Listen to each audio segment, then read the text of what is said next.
चुड़ैल और बच्चे। कुंदन अपनी पत्नी पारो और दो बच्चों मुन्ना और रिया के साथ रहता है। चारों का परिवार अच्छा खासा खुशहाल चल रहा था, लेकिन एक दिन उसकी पत्नी पारो सीढ़ियों से फिसलकर गिर गई और अस्पताल पहुंचने से पहले ही उसने दम तोड़ दिया। कुंदन की जिंदगी तो जैसे वीरान हो गई। बच्चे भी बहुत दुखी रहने लगे। इसी तरह देखते देखते एक साल बीत गया। एक दिन कुंदन का मित्र उनसे मिलने आया। अरे कुंदन, तुम इन बच्चों के लिए दूसरी शादी कर लो। कम से कम बच्चों की ठीक से परवरिश तो हो जाएगी। मित्र के बार बार समझाने पर कुंदन तैयार हो जाता है।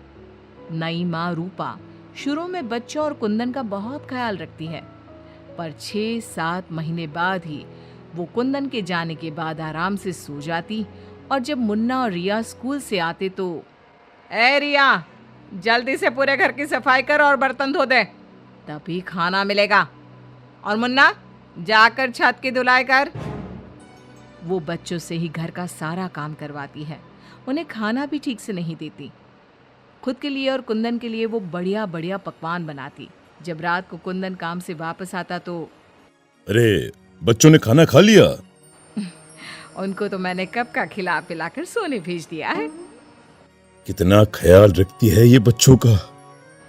एक दिन जब रूपा सो रही थी, मुन्ना देखता है कि रसोई की अलमारी में मिठाई रखी है, लेकिन वो वहां तक पहुंच नहीं पाता। तो वो अपनी बहन को बुलाकर लाता है। मैं घोड़ा बन जाता हूँ, तुम मेरे ऊपर चढ़कर वो मिठाई उतार दो। उन्होंने मिठाई उतारी और खा ली। अचानक मिठाई का डिब्बा रिया के हाथ से नीचे गिर जाता है और बिखर जाता है। आवाज सुनकर रूपा भागते हुए आती है। उसने आओ देखा न ताव और दोनों की खूब पिटाई कर दी। जब देखो तब भूखे ही रहते हैं ये बच्चे, न जाने इनका पेट है कि कुआं। बच्चे खूब देर तक रोते रहते हैं, लेकिन फिर आपस में ही बातें और मजाक करके एक दूसरे का मन बहलाने लगते हैं। रिया, जब मैं बड़ा हो जाऊंगा ना तो एक मिठाई की दुकान खोल लूंगा। पहले हम लोग खूब सारी मिठाइयाँ खाएंगे और फिर बेचेंगे। मुन्ना, मेरी तो शादी हो जाएगी, तुम अकेले ही सारी मिठाइयाँ खाओगे ना? अरे हाँ रे, तब तक तो मेरी भी शादी हो जाएगी। कुंदन जब घर आता है तब उसकी माँ बच्चों की खूब शिकायत करती है। अरे बच्चों, तुम्हारी माँ तुम्हारा कितना ध्यान रखती है। आखिर क्या कमी है तुम दोनों को? पिताजी, उनकी बात पूरी भी नहीं हो पाती कि हाँ हाँ कह दो कि मैं तुम्हें खाना नहीं देती, सारे दिन घर के काम करवाती हूँ, कह दो ना। मुन्ना चुपचाप खड़ा रहता है। अब तो हम दोनों को पिताजी से बात भी नहीं करने देती। नहीं माँ। मुन्ना और रिया बहुत दुखी होते हैं। रात को इन बच्चों ने नाक में दम कर दिया है, तुम इन्हें लेकर जाओ और कहीं जंगल में छोड़कर आओ। अरे ये क्या कर रही हो तुम? ये दोनों मेरे जिगर के टुकड़े हैं, इनके बिना मैं कैसे रहूंगा? कुंदन को बार बार समझाने पर भी जब वो नहीं मानता, तब उसे एक उपाय सूझता है। कुछ दिनों तक वो बच्चों के साथ खूब अच्छे व्यवहार का नाटक करती है। बच्चे खूब खुश रहते हैं। एक दिन, सुनो, जल्दी से नाश्ता लगाओ, मुझे 2 दिन के लिए शहर जाना है। रूपा बहुत खुश होती है। वो सोचती है कि ये तो बच्चों को जंगल में छोड़कर आने से रहा, मैं ही इन्हें छोड़ आती हूँ।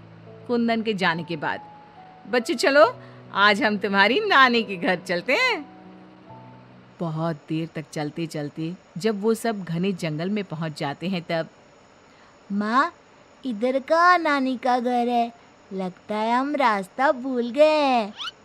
अच्छा, तुम लोग यहीं रुको, मैं रास्ता पूछकर थोड़ी देर में आती हूँ। हाँ, ये कहकर रूपा उन्हें वहीं छोड़कर चली जाती है। बहुत देर हो जाती है और रूपा वापस नहीं आती तो, माँ कब आएगी भैया? इस तरह सुबह से शाम हो जाती है। जहाँ एक तरफ बच्चे जंगल में अपनी माँ का इंतजार कर रहे होते हैं, वहीं दूसरी तरफ रूपा घर में आराम से बैठी थी।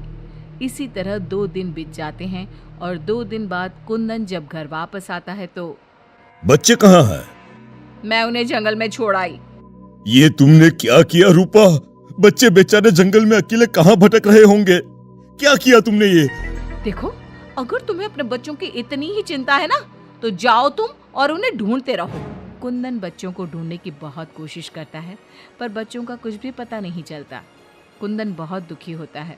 अब वो हर रोज काम पर जाने के बहाने जंगल में बच्चों को ढूंढता हुआ भटकता रहता है। रूपा के जाने के बाद बच्चे रोते रोते आगे बढ़ने लगते हैं। माँ बड़ी चालाकी से हमें जंगल में छोड़कर चली गई। अब हमें रहने के लिए कोई ठिकाना ढूंढना ही होगा। अब तो अंधेरा भी गिर रहा है। आगे जाते ही उनको एक झोपड़ी दिखती है। बच्चों को थोड़ी आशा बनती है। दोनों भागते भागते वहां पहुंचते हैं और झांक कर अंदर देखते हैं तो एक बुढ़िया चरखे पर सूत काट रही थी। उसके शरीर पर सफेद वस्त्र थे। अंदर का माहौल बड़ा डरावना लगता है, पर बच्चों को तो कोई आसरा चाहिए था। वो दोनों दरवाजा खटखटाने लगते हैं। तभी वो बुढ़िया पीछे मुड़ती है। बच्चे जैसे ही उसे देखते हैं, उनके शरीर के अंदर भय से एक अजीब सी सिहरन दौड़ जाती है। माथे पर बड़ी सी लाल बिंदी, आंखें सुर्ख लाल और बाल भी अस्त व्यस्त।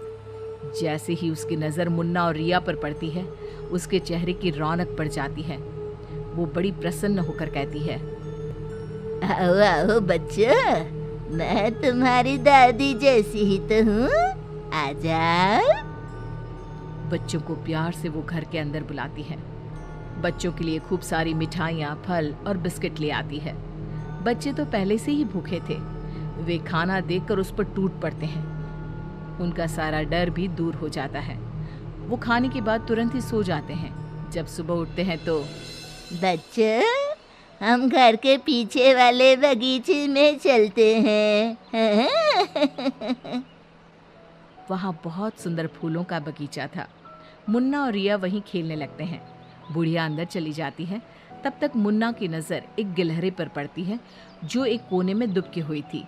मुन्ना उसे प्यार से अपने हाथ में उठा लेता है। तभी गिलहरी इंसानों की आवाज़ में बोलती है, बच्चों, तुम लोग यहाँ से भाग जाओ। ये बुढ़िया एक खतरनाक चुड़ैल है। तुम्हें खिला पिला कर पहले मोटा करेगी, फिर पिंजरे में डाल देगी।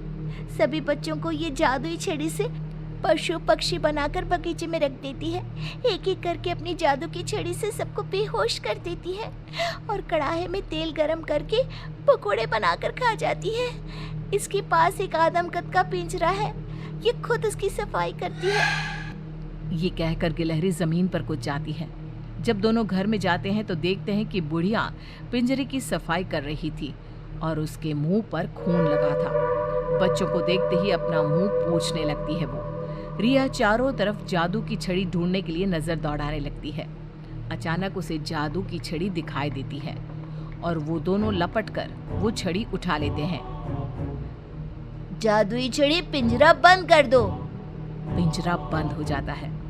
पिंजरा बंद होते ही वो बुढ़िया एक खतरनाक चुड़ैल बन जाती है और चीखने लगती है।